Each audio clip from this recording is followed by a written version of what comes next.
जय माता दी। आप सभी का मेरे YouTube चैनल पर हार्दिक स्वागत है। आज की इस वीडियो में मैं आपको बताने वाली हूँ सर्वपितृ अमावस्या की पूजा विधि के बारे में। सर्वपितृ अमावस्या दिन होता है जिस दिन श्राद्ध पक्ष का अंतिम दिन होता है। इस दिन पितरों को विदाई दी जाती है और इसके बाद से नवरात्रि प्रारंभ हो जाती है, जो कि शारदीय नवरात्रि कहलाती है। सर्वपितृ अमावस्या के दिन पितरों को तर्पण देने के बाद उनसे क्षमा याचना की जाती है और साथ ही इस दिन कुछ विशेष रूप से पूजा की जानी चाहिए। हिंदू पंचांग के अनुसार आश्विन मास की जो अमावस्या होती है उसे पितृ विसर्जन अमावस्या या सर्वपितृ अमावस्या कहा जाता है।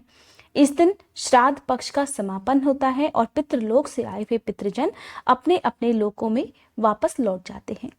आज के दिन ब्राह्मणों को अपने घर पर आमंत्रित करके उन्हें भोजन कराना चाहिए। उन्हें यथासंभव दान दक्षिणा देनी चाहिए।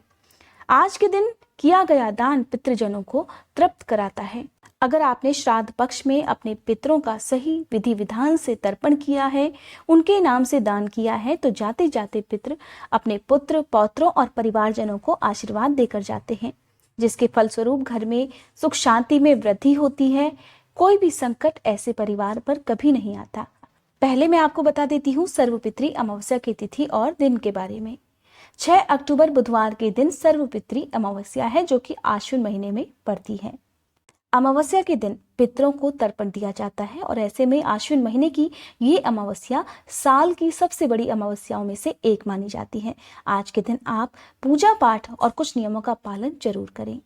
अमावस्या की तिथि प्रारंभ हो रही है 5 अक्टूबर की शाम 7:05 से और ये तिथि समाप्त हो रही है 6 अक्टूबर की शाम 4:35 पर। सर्वपितृ अमावस्या के दिन सूर्योदय का समय रहेगा सुबह 6:23, सूर्यास्त का समय रहेगा शाम 6:05 और चंद्रास्त का समय रहेगा शाम 6:20 पर। सर्वपितृ अमावस्या के दिन राहु काल का समय भी लगने वाला है, तो आज के दिन आपको दान देते समय या पूजा पाठ करते समय इस समय का विशेष ध्यान रखना है। राहु काल का समय रहेगा दोपहर 12:31 से लेकर 2:12 तक। ऐसा माना जाता है कि राहु काल के समय में की गई पूजा पाठ, किया गया दान कभी भी शुभ फल प्राप्त नहीं कराता है। तो आप इस समय के बीत जाने के बाद या राहु काल का समय प्रारंभ होने से पहले दान दे सकते हैं या जो भी आपके शुभ कार्य हैं वो प्रारंभ कर सकते हैं। इस साल अमावस्या के दिन लगभग 13 साल बाद एक ऐसा दुर्लभ संयोग भी लगने वाला है जिसे गज छाया योग कहा जाता है। तो इस गज छाया योग में आपकी जो भी मनोकामना है या जो भी आपका मनोरथ है, अगर आप उसकी पूर्ति चाहते हैं तो आप अमावस्या के दिन पवित्र नदियों में संभव हो तो स्नान करें, नहीं तो आप अपने घर में ही गंगा जल मिलाकर और काले तिल मिलाकर स्नान करें। फिर आप अमावस्या के दिन कुछ विशेष नियमों का पालन जरूर करें, जैसे कि आपको अमावस्या के दिन हो सके तो व्रत रखें, अगर नहीं है संभव तो आप केवल पूजा पाठ करें। पीपल के वृक्ष की पूजा आज के दिन जरूर करें।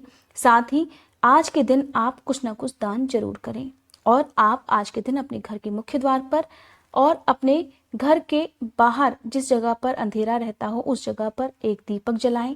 बहते हुए पानी में या किसी नदी में एक दिया जलाकर प्रवाहित करें और पीपल के वृक्ष के नीचे एक दिया आप जरूर जलाकर रखें।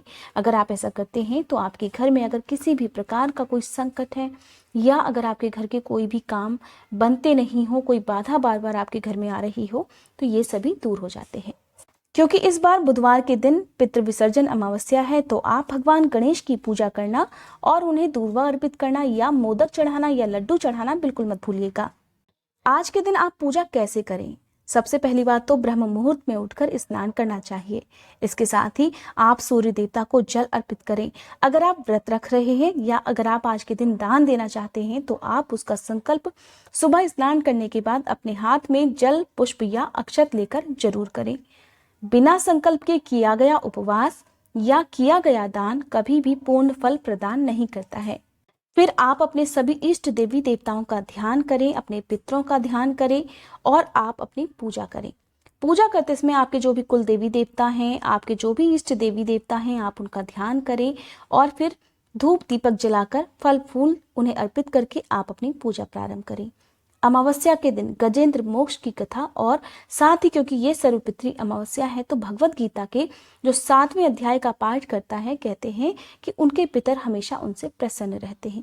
तो आज के दिन आप भगवत गीता के 7वें अध्याय का पाठ करना मत भूलिएगा। और फिर आप सुबह के समय पूजा करके अपने पितरों से, अपने सभी देवी देवताओं से क्षमा मांगे, ताकि श्राद्ध पक्ष में अगर आपसे जाने अनजाने में कोई भी गलती हुई है तो उसके लिए आपको कोई भी पाप का भागीदार ना बनना पड़े। पूजा करने के साथ ही आपको आज के दिन सुबह और शाम दोनों ही समय अपने घर के मुख्य द्वार पर दक्षिण दिशा की तरफ मुंह करके एक दीपक जरूर जलाना चाहिए। ये दीपक आप चाहें घी का या तिल के तेल का या सरसों के तेल का भी जला सकते हैं। दीपक जलाते समय अपने पितरों का ध्यान करें और उनसे क्षमा याचना करें। परिवार के सभी सदस्यों पर आशीर्वाद बनाए रखने की भी प्रार्थना करें। इसके साथ ही शाम के समय एक दिया आप पीपल के वृक्ष के नीचे जरूर जलाकर रखें।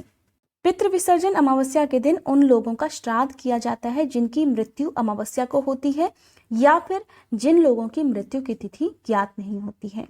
उन लोगों का श्राद्ध, तर्पण, पिंडदान सर्वपितृ अमावस्या के दिन किया जाता है, इसीलिए यह अमावस्या बहुत ही विशेष होती है। पितृ दोष निवारण के लिए अमावस्या के दिन विशेष उपाय भी किए जाते हैं, जैसे कि आप आज के दिन बहते हुए जल में एक मुट्ठी काले तिल प्रवाहित करें। बहते हुए जल में आप दीपदान करें। अपने घर की छत पर आप पक्षियों के लिए दाना पानी जरूर रखें। साथ ही आज के दिन कुत्ते को और गाय को रोटी खिलाना मत भूलें। आपके घर पर कोई भी जरूरतमंद व्यक्ति अगर आता है तो आप उसे खाली हाथ लौटने ना दें। उनकी जरूरत का सामान आप उन्हें जरूर दें। अमावस्या के दिन वैसे तो आप सभी अनाजों का दान कर सकते हैं, लेकिन अगर आप आज के दिन काले रंग की चीजों का दान करते हैं तो उससे बहुत ज्यादा शुभ फल की प्राप्ति होती है, जैसे कि आप काले चप्पल, काले जूते, काली छतरी या काले कंबल का या काले वस्त्रों का दान भी कर सकते हैं। अमावस्या जब भी पड़े आपको शनिदेव की पूजा भी जरूर करनी चाहिए। पीपल के वृक्ष की पूजा करते समय आप मीठा जल पीपल के वृक्ष में अर्पित करें। कुछ देर बैठकर आप अपने पितरों का ध्यान वहां पर करें, क्योंकि पीपल के पेड़ में सभी देवी देवताओं के साथ साथ सभी पितरों का भी वास माना जाता है। और फिर आप शनिदेव की पूजा भी करें। एक दिया आप शनिदेव के मंदिर में जलाएं और अगर संभव हो तो अमावस्या के दिन आप मछलियों को आटा खिलाएं। कहते हैं कि आटे की गोलियां मछलियों को खिलाने से पितृदोष में बहुत कमी आती है। साथ ही घर में सुख शांति बनी रहती है। घर के सभी बिगड़े काम बनते चले जाते हैं। अमावस्या के दिन आप पीपल के वृक्ष की पूजा करते समय इस विशेष मंत्र का जाप यथासंभव करें। एक मंत्र है ओम पितृ देवताय नमः। इस मंत्र का आप कम से कम 21 बार या फिर जितनी भी आपकी सामर्थ्य हो उतनी बार आप करें। अब दूसरा जो विशेष मंत्र है वो इस प्रकार है। मूल तो ब्रह्म रूपाय, मध्य तो विष्णु रूपिणे, अग्रतः शिव रूपाय, वृक्ष राजाय ते नमः। आयु प्रजाम धनम धान्यम सौभाग्यम सर्व संपदम, देहि देव महावृक्ष त्वमाहम शरणम गतः। इस तरह से मंत्रों का जाप करके आप अपने पितृ देवता का आशीर्वाद भी प्राप्त कर सकते हैं। अमावस्या के दिन कौन कौन से ऐसे विशेष काम हैं जो आपको भूले से भी नहीं करने चाहिए। सबसे पहली बात तो अमावस्या के दिन घर में शुद्ध सात्विक भोजन ही बनना चाहिए। किसी प्रकार का तामसिक भोजन आज के दिन अगर आपके घर पर बनता है तो उससे आपके घर में नकारात्मक शक्तियां भी आ सकती हैं, जिसका बहुत ही अशुभ प्रभाव आप और आपके घर पर पड़ सकता है। साथ ही अमावस्या के दिन नाखून, बाल या शेविंग भी नहीं करनी चाहिए। अगर आज के दिन आपके घर पर कोई भी याचक आता है तो अगर आप उसे खाली हाथ लौटाते हैं तो इससे भी बहुत भारी दोष लगता है। अमावस्या के दिन अपने घर में किसी भी बुजुर्ग का या अपने बड़ों का अपमान नहीं किया जाना चाहिए। वैसे तो आपको हर दिन ही अपने बुजुर्गों का, अपने बड़ों का सम्मान करना चाहिए, लेकिन अगर आप ये गलती अमावस्या के दिन करते हैं तो इससे बहुत बड़े पाप का भागीदार आपको बनना पड़ सकता है। अमावस्या के दिन किसी प्रकार की चोरी, झूठ, निंदा या दूसरों को सताना या फिर किसी भी जीव की हत्या नहीं करनी चाहिए। इस प्रकार अगर अमावस्या के कुछ विशेष नियमों का पालन आप आज के दिन कर लेते हैं तो उससे आपके जीवन में बहुत सारे अच्छे बदलाव आ सकते हैं। ये थी आज की वीडियो। उम्मीद करती हूँ ये जानकारी आपको पसंद आई होगी। अगर आप सुनना चाहते हैं अमावस्या की व्रत कथा और साथ ही अगर आप सुनना चाहते हैं श्रीमद् भागवत गीता के 7वें अध्याय में जितने भी 30 श्लोक हैं उन सभी का हिंदी अनुवाद, तो आप मेरे चैनल पर अपलोडेड वीडियोस को देख सकते हैं। और इसके साथ ही इस बार पितृविसर्जन अमावस्या के दिन जो गज छाया योग का दुर्लभ संयोग बन रहा है, उस दिन गजेंद्र मोक्ष की कथा सुनने का अगर आप लाभ प्राप्त करना चाहते हैं तो मेरे चैनल पर आप अपलोडेड वीडियोस को देखने के साथ साथ मेरे चैनल को सब्सक्राइब भी कर सकते हैं। अगर आज की ये वीडियो आपको पसंद आई हो तो कमेंट बॉक्स में पितृ देवता की जय लिखना मत भूलिएगा।